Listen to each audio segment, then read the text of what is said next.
तो ममता बनर्जी को आप सुन रहे थे। सुधांशु जी, अब तो आपकी प्रतिक्रिया इस पर भी बनती है। अमिताभ बच्चन के घर गए हैं। अमिताभ बच्चन भारत सरकार के कई प्रोजेक्ट्स के ब्रांड एम्बेसडर भी हैं। जया बच्चन लेकिन हैं, एसपी समर्थित राज्यसभा सांसद हैं और उनके घर पर गई हैं भोजन के लिए। उन्होंने कहा है कि राखी उन्होंने बांधा है अमिताभ बच्चन को। वो कह रही हैं भारत रत्न कहती हूं मैं अमिताभ बच्चन को। और इसी के साथ उन्होंने कहा है कि इंडिया में ये लोग बात करते हैं, जो भी पूछते हैं, इंडिया बनेगा पीएम का चेहरा। सुधांशु जी, बात पूरी कीजिए।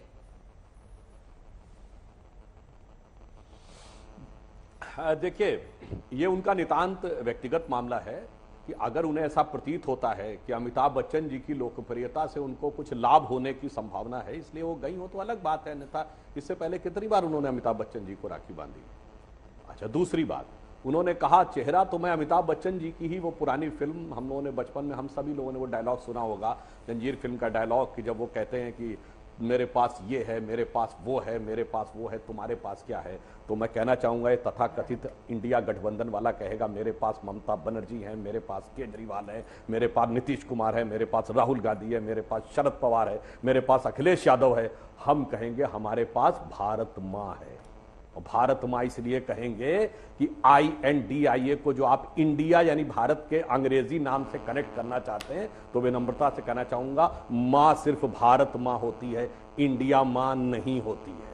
ठीक है, तो भारत माता की जय होता है, इंडिया माता की जय नहीं। आपके पास सब कुछ होगा, अमिताभ जी की फिल्म का डायलॉग है, हमारे पास भारत मां है। और एक बात और मैं कह दूं अंजना जी, इनकी तरफ से लगभग 7 PM के दावेदार हैं। दिल्ली से कोलकाता तक शुरू करिए तो केजरीवाल जी, अखिलेश यादव जी, तेजस्वी यादव जी, नीतीश कुमार जी, ममता बनर्जी जी, 5 तो गंगा के मैदान में हो गए, एक राहुल गांधी जी और एक शरद पवार जी।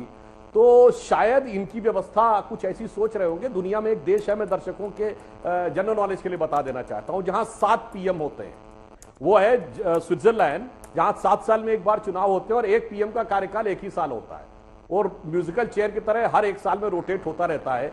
ऐसा कुछ ये लोग सोच रहे हो सकता है सोच रहे हो हफ्ते में 1-1 दिन कर लेंगे। तो इसलिए जो PM के चेहरे की बात करते हैं, वो सिर्फ PM के चेहरे की बात नहीं, अंदर से एक दूसरे से इतना भरे बैठे हैं कि उस भरे हुए दिल के साथ, राहुल गांधी की दिल पे हाथ रख की फोटो है ना, जिसमें केजरीवाल का चेहरा नहीं आया, तो भरे हुए दिल में एक दूसरे के चेहरे कैसे समाएंगे, ये देश की जनता को सहज समझ में आता है।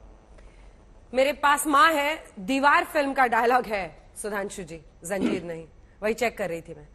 लेकिन हाँ जी, सॉरी, वो जंजीर ने दीवार फिल्म का डायलॉग है, शशि कपूर बोलते हो। शशि कपूर बोलते हैं। लेकिन अभय दुबे जी, एक छोटा सा जवाब दीजिएगा मुझे अन्य मेहमानों के पास। लेकिन बड़ी लड़ाई आपको समझनी पड़ेगी सुधांशु जी, क्योंकि ये सच्चाई है कि पोस्ट 2014 कई फिल्म स्टार्स ने ओपनली साइड्स लिया है, मौजूदा सरकार के खिलाफ बोला है। हालांकि उन्होंने पता नहीं विपक्षी नेताओं का साथ दिया है नहीं दिया है। कोई नेता किसी पार्टी के मंच पर, किसी नेता के मंच पर पहुंच रहा है तो ये तो उसका साथ दे रहा है, ये उसका साथ दे रहा है, उनको भी पॉलिटिकली देखा जाता है। ऐसे में पॉलिटिकल रेलेवेंस इस बैठक का भी निकाला जाएगा, क्योंकि कल से इसी मुंबई में इंडिया बैठक की शुरुआत होनी है। क्या फिल्म स्टार्स को भी अपनी तरफ दिखाने की एक पहल हो रही है? मिस्टर दुबे, छोटा सा जवाब। नहीं, देखिए, मन मेला तन उजला, बगुला कपटी रंग, तासे तो कोवा भला तन मन एक ही रंग। ये तो छद्मवेश धारण किए हुए हैं, मां की बात कर रहे थे। कौन सपूत भारत मां का भारत मां को गुलामी की बेड़ियों में जकड़ कर रखेगा? मैं तो हतप्रभ हूं। इनको तकलीफ है कि अगर ममता जी अमिताभ बच्चन साहब को राखी बांधने आज पवित्र दिन चली गई, तो भी ये राजनीति से प्रेरित उस बयान को देखते हैं। मैं आश्वस्त करता हूं कि भारत जब इंडिया का दल प्रतिनिधित्व करेगा भारतवर्ष का, तो जो बदहाली प्रधानमंत्री जी ने आज देश की कर दी 9 वर्षों में, वो नहीं होगी। हम बेरोजगारी से, महंगाई से और संसाधनों की लूट से भारतवर्ष को निजात दिलाएंगे, युवाओं को रोजगार के अवसर प्रदान कराएंगे। ये एकमात्र उद्देश्य को लेकर हम सब लोग साथ इकट्ठा हुए हैं। हाँ। क्यों भयाक्रांत है भारतीय जनता पार्टी? आखिरी बात कहता हूं, हाँ। पिछले 5 साल में 31 चुनाव हुए हैं राज्यों के, उसमें सिर्फ 6 में इनको बहुमत मिला है। 51 सीटों पर इनकी जमानत जब्त हुई, 11 प्रांतों में इनका एक भी सांसद नहीं है और सिर्फ 13 राज्यों के ये भारतीय जनता पार्टी की 270 सीटों का दल है। इनका बहुत व्यापक जन समर्थन नहीं है। दक्षिण के दरवाजे से तो पहले ही खदेड़ दिए गए बाहर, इसीलिए ये डरे हुए हैं। और जहां तक मायावती जी का प्रश्न है या ओडिशा के पटनायक जी का प्रश्न है या TRS या YSR का प्रश्न है, तो चुनाव के बाद पोस्टपोल अलायंस भी होंगे। 2004 दोहराया जाएगा, 335 सीटें इकट्ठी हो गई थी, ठीक है तब भी धर्मवीर अखिलेश जी ठीक है की प्लीज अभय पार्टी जी और रुक जाइए, मायावती क्योंकि जी की बाकी पार्टी मेहमान हमारे फिर सिर्फ साथ नहीं चेहरा थी। देखने के लिए, दिखाने के लिए तो यहाँ आए नहीं है, उनसे बात करने दीजिए, उसके बाद सुधांशु जवाब दीजिएगा एक साथ। धर्मवीर जी कह रहे पर्दे के पीछे से पहले मायावती जी मदद कर रही थी बीजेपी की, और अब तो उन्होंने ऐलानिया कह दिया है कि वो अकेले चुनाव लड़ रही हैं। उन्हें पता है कि गठबंधन एकजुट होकर बीजेपी के खिलाफ एक कैंडिडेट खड़ा करेगा, यानी यूपी की 80 सीटों पर, और भी कई राज्यों में आपके नेता हैं, आपके विधायक हैं, सांसद हैं। ऐसे में क्या अब ये तय हो गया है कि आप यूपी की सीटों पर पूरी लड़ाई को 3-4 बनाएंगे, यानी 3 तरीके से अगर 3 उम्मीदवार होंगे तो फिर तो मामला फंस सकता है, बीजेपी को फायदा हो सकता है। धर्मवीर जी अंजना जी, बहुजन समाज पार्टी 500 से ज्यादा लोकसभा के सांसद लड़ाती है पूरे देश में और आदरणीय बहन कुमारी मायावती जी ने बार बार अपने ट्वीट के माध्यम से ये स्पष्ट किया है कि हम एनडीए और इंडिया गठबंधन, जो आज 2 गठबंधन दौड़ में चल रहे हैं, जिन्हें मैं गठबंधन नहीं ठगबंधन कहता हूं, इन दोनों ठगबंधनों से बहुजन समाज पार्टी का दूर दूर तक कोई लेना देना नहीं है। क्योंकि जिस व्यवस्था में 60 साल तक कांग्रेस ने गरीबों का खून चूसा, उसी पर पार्टी पर आज पिछले चुनाव में कौन सा बीजेपी लेना चल रही देना है। हो गया था? आज बीजेपी ये बताने को तैयार नहीं है। धर्मवीर जी पहले तो आपने हाथ मिलाया ही हुआ है अखिलेश जी जी से। अंजना जी, अखिलेश जी से एक बार तो हाथ मिलाया ही हुआ है, इस बार क्यों परहेज कर रहे हैं? क्यों त्रिकोणीय लड़ाई करके बीजेपी को फायदा पहुंचाना चाहते हैं? मैं अंजना जी मुझे बोलने दीजिए।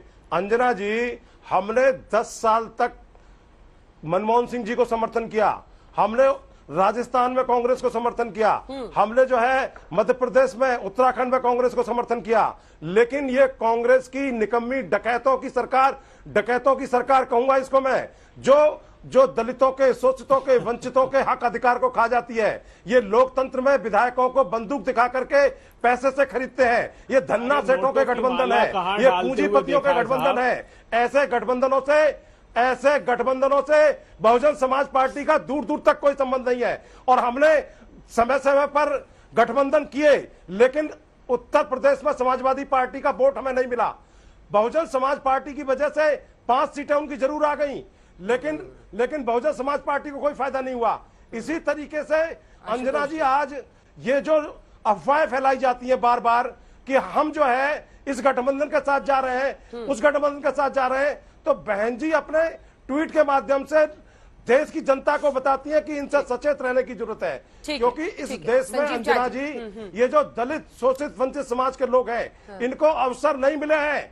हमको आज मजबूत सरकार की नहीं, मजबूर सरकार की जरूरत है, जिससे कि ये अहंकारी दलों के, अहंकारी गठबंधनों के नेता और अपनी हठधर्मिता से इस देश को बेचने का काम ना करें, गरीबों के हक अधिकारों को खरीदने का काम ना करें, सांसद विधायकों को तोड़ फोड़ करके ये बेचने का, खरीदने का काम ना करें। इसीलिए आज ऐसी सरकार की जरूरत है। और इस देश में अंजना जी, मैं आपके माध्यम से इस देश के लोगों को बता दूं और कहना चाहूंगा कि इस देश में एक दलित प्रधानमंत्री की जरूरत है, जो एक्चुअल में गरीबों का रहनुमा हो, जो आज दलितों पर इतने अत्याचार, चाहे वो मध्य प्रदेश की सरकार में हो, चाहे वो राजस्थान की सरकार में हो, ये जो हो रहा है इसका कौन जिम्मेदार है? और आज बीजेपी के गठबंधन की हवा निकली हुई है। तो ये दूसरा जो ठगबंधन है, ये जो है कभी कोई कहता है, कभी कुछ स्टेटमेंट देते हैं। कांग्रेस के नेता अरविंद केजरीवाल को दिल्ली में घेरने का काम करते हैं।